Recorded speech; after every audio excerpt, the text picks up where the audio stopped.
To go no contact or not to go no contact? That is the question. What's up, you guys? It's Marsha from Dulce, and I'm a therapist and life coach that helps people who have suffered through abandonment and neglect boost their self-esteem and reclaim power over their lives. In today's video, I'm covering a hot topic, and that is no contact and whether or not you should go no contact with your parents. Some things to consider and whether or not there's some alternatives that work better for you. Let's get into it. Now, if you were born in the 1980s or earlier, you might wonder what the heck no contact means. Maybe a foreign concept to you altogether, because I feel like people who are in their early to late 40s and older, they have been raised almost like in a militant fashion to always keep family close no matter how toxic they are. And contrary, Gen Z and some millennials take a very different approach. Basically, if you're coming for their peace, they're coming for you, and they're coming with some big ass scissors to cut your ass off. No contact is a term that's been coined to basically emphasize that there is no relationship whatsoever between person A and person B. In most cases, person A is the daughter or son or child of a B toxic parent or toxic individual. But in this case, we're talking about whether or not you should go no contact with your parents. Now, this could be very difficult. The fact that you're already considering what it means to go no contact and whether or not you need to go no contact is something that I don't want you to take lightly. I want you to understand that any amount of trauma that you experienced in your childhood, you never deserved. And it's so important that in your adulthood, you're doing what you can do to protect yourself. As children, we are very powerless, and we are very much dependent on the powers that be, aka our parents and other caregivers, to take care of us and protect us from harm and danger. When they don't do a very good job of that, or when they themselves pose as the threat, aka the harm or danger. Now, when we're older and our parents are still posing as a source of distress, it can be very, very convoluted and just very conflicting to deal with. Because on one end, you feel this intense loyalty to keep them in your lives, but on another end, you recognize how their presence in your very life is causing so much anger, distress, just trauma, because you're getting triggered all over again. Because if you experienced a lack of safety when you were young and nothing was rectified or reconciled, it's surely going to resurface. So how do you know whether or not you need to go no contact? It's very simple. Ask yourself this one question. Will it bring me more peace to have this person out of my life than it would in my life? And that is a very interesting question to ask, because I think it's sometimes very difficult for us to perceive the happiness and the peace that we could experience without our parents being in our lives.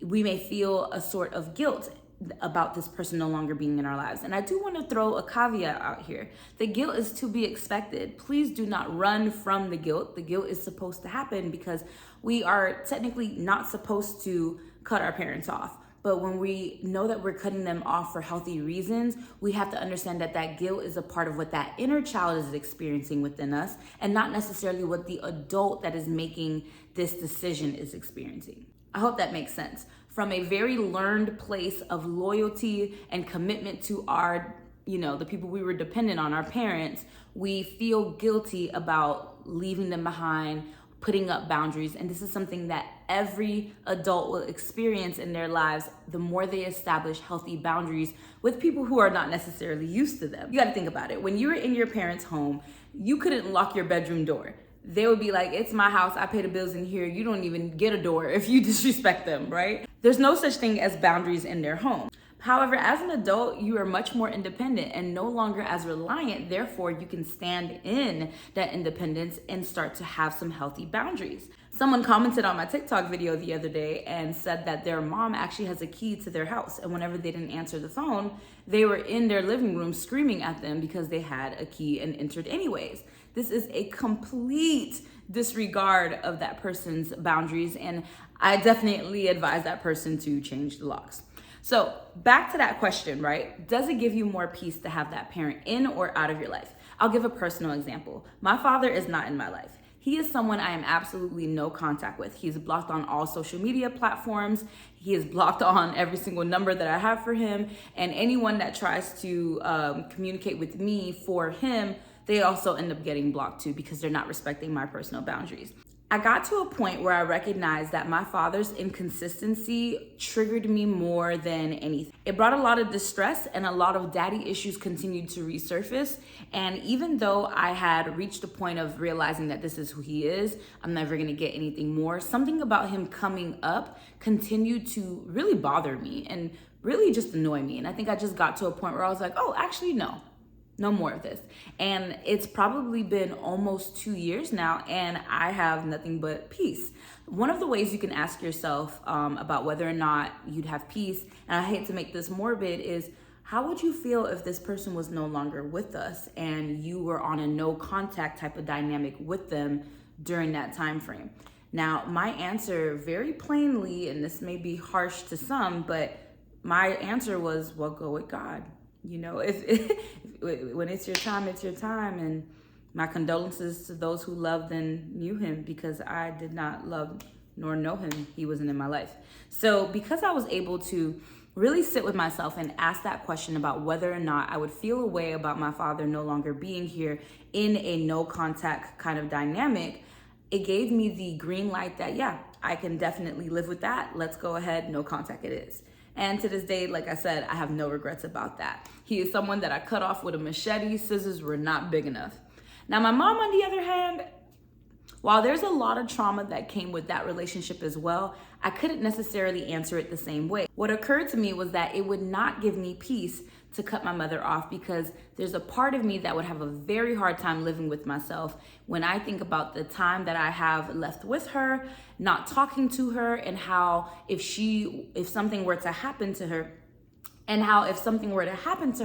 I would have a difficult time just kind of reckoning with the fact that I decided to go no contact with her. Now, I was raised by a single mother, so I'm able to actually look at our relationship a lot differently and hold some form of compassion for her, because she isn't a terrible person. She didn't abuse me. It was just a lot of neglect and what I title abandonment issues that I have related to my mom. My mom is a transactional mother, and she does not necessarily connect with me in deep ways that I, as a relational, very heartfelt, connection-focused being, wants. So my grief with her has always been rooted in that, along with some other things. However, I cannot say that our relationship is so traumatic to the point where her very presence disturbs me. When my mother is in the country, because she does live in Haiti, I am happy to see her. It's just that it's very short-lived, and in a very quick time, I'm reminded how transactional she is. And then sometimes the pain may resurface. But the pain is very manageable. As a person that has been in therapy, went to school to become a therapist, and is very self-aware and really expressive, I'm able to hold a space for the feelings that I have for my mom. And not only that, I have practiced detachment and have gotten to a point of emotional maturity where I no longer have certain expectations of my mom. All of this makes it a much more healthy environment for me to still communicate with my mom without experiencing so much distress. So as you can see with my dad, I went absolutely no contact, and with my mom, well, I didn't tell you what I quite did, but instead of no contact with my mom, I realized I can't necessarily engage in full contact or in a normal relationship with my mother. My mom is not the type of mom to call and check in to see how things are going in my life, whether or not my friends and I are doing well, or if I'm in a relationship. My mom is very transactional. Again, she's going to be more so focused on the things that she needs, and I am a conduit of accomplishing those things. So I already don't get a bunch of phone calls from my mom or text messages inquiring about my well-being. Now, I do not have that kind of full kind of relationship with my mom, because there are some conversations I absolutely have to cut short. Again, this is an example of a boundary I've put in place. Now, this is not a boundary I expect her to uphold, and there's a difference. There are two different kinds of boundaries you can utilize when establishing a healthier distance between you and your parent. One is the boundary that they agree to. Here's an example of a boundary they agree to. So for example, if my mother had a key to my home and she lived around the corner, the rule would be, you must call me before you come, and I must approve of you coming. She has to agree to this, and if she does, then we have a solid boundary checked and accounted for. Now, an example of a boundary she does not need to agree to is one that I personally take responsibility for myself. I want you to take note of this. This is the kind of boundary you are going to want to enforce, especially when it comes to toxic parents. So my mother has a very, very, very bad habit of being very judgmental and gossipy whenever engaging with me in communication. She does not know how to have regular conversations, so she will either ask for something that she needs help with, aka being transactional, or she'll just gossip. It is her way of relating. I don't have a high tolerance for gossip, so whenever she begins to gossip, I exit the situation. I don't tell her to stop gossiping. I have tried before, it's futile. So again, with toxic parents, we're gonna utilize boundary number 2, which is a boundary that we enforce on our own by removing ourselves from the situation. So in that case, I am just not responding, or I give a short response, and either of those usually sends the message, because people usually don't enjoy talking to themselves and they eventually get the hint. It's also a milder way to address something without necessarily having to get into the nitty-gritty of addressing it and ruffle feathers. Me not responding lets her know I'm just not interested, and it also helps me conserve my energy, something I highly recommend you do if you have a toxic parent. So if you are much like me in the example of my mother, where you don't necessarily want to go no contact, I engage in what I call minimal contact. And again, minimal contact is when we establish boundary number 2 of enforcing our own self-inflicted, self-concerned boundary of removing ourselves from situations. This also can look like ending conversations, or not starting conversations, or answering phone calls or text messages once we first receive them. When we are on a minimal contact basis, the urgency that we react to our parents with is lessened. In a full, healthy relationship with our parents, we more than likely would answer the phone on the first ring, be very responsive, because it's a healthy relationship and we feel secure in that dynamic. If you do not feel secure in that relationship, then you want to go the minimal contact route, and you want to just take a lot of time to prepare yourself to enter the conversation, enter the dynamic with that person. This is incredibly essential to your well-being, especially if it matters to you to maintain a relationship with that toxic parent or individual. Again, you've already decided that you have more peace with them in your life and with having some kind of contact than none at all. So that means you do have to take precaution and definitely make sure you set some boundaries and set some realistic expectations. I have to know who my mother is. You have to know who that person is and know what you're gonna get from them. Prepare for it ahead of time. And that's not being a pessimist, that's more so being realistic. Again, we're going based off of what history has shown us about this person. History has shown me time and time again, my mother is transactional, that she's not really emotional and not willing to connect with me on a genuine one-to-one level. So I know every single time I go into a conversation with her, my expectations are like literally right above hell. Yeah. One time I did have a conversation with her, and just for context, me and my mom typically never have conversations that are longer than 8 minutes, if that. And 8 minutes would be pretty long in a lot of cases, because it would usually be within 2 minutes and she's hurrying me off the phone because she has to go do something that's more important than being on the phone with her only daughter, right? One time I was on the phone with my mom for an hour, and I was so shook that I started to record it.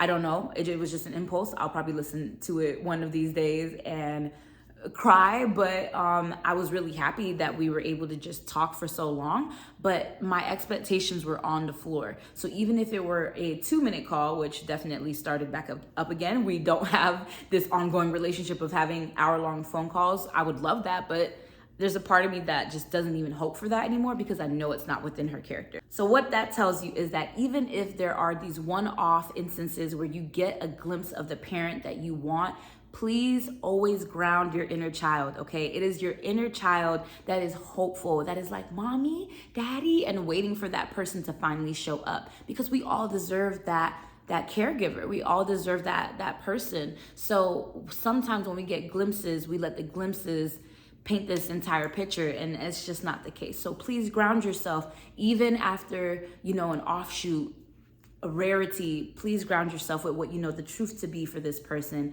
on a consistent basis. So minimal contact is you answering when you are ready to answer, initiating conversations when you are in a good place to initiate them, taking your time with responding because the urgency is not as high, and taking as many breaks as needed within the communication dynamic. No contact is exactly what it means. It means absolutely no contact. And it does not mean you won't struggle with the feelings of sadness. It just means you reduce the added distress of continued communication with that person. Now, of course, this is not something that's very easy to manage. If you are minimal contact or no contact with your parent, it's just not the desired state. We all wish that we were in a full contact, aka healthy relationship with our parents or family members. So sometimes we just need a little bit of extra support. If that is you, please feel free to reach out. I still have a couple slots left, and I'm happy to help provide a space for you to express these feelings and help you come up with some mindset hacks so that you can slowly detach and lessen your expectations of who these people are in your life. That's it for me. I hope you enjoyed this video. If you are currently going no contact or minimal contact with your parents or any individuals that are in your life, detail down below what are some boundaries that you put in place, how has it been like for you, how long has it been, and what are some things that you do to help yourself feel grounded and safe as you continue to enforce no contact or minimal contact. If you have a healthy relationship with your parents and you just wanted to watch this to understand people that do go no contact with their parents, please have grace. Everyone does not have the same story. Everyone's upbringing and the experienced trauma is very different. Also, their levels of resilience is very different. Please understand that going no contact is a way of protecting yourself. Please do not cast judgment on those who decide to go no contact with their parents or other individuals because they are doing what's best for their mental health. And I recommend you do what's best for yours. Until next time, love you. Bye.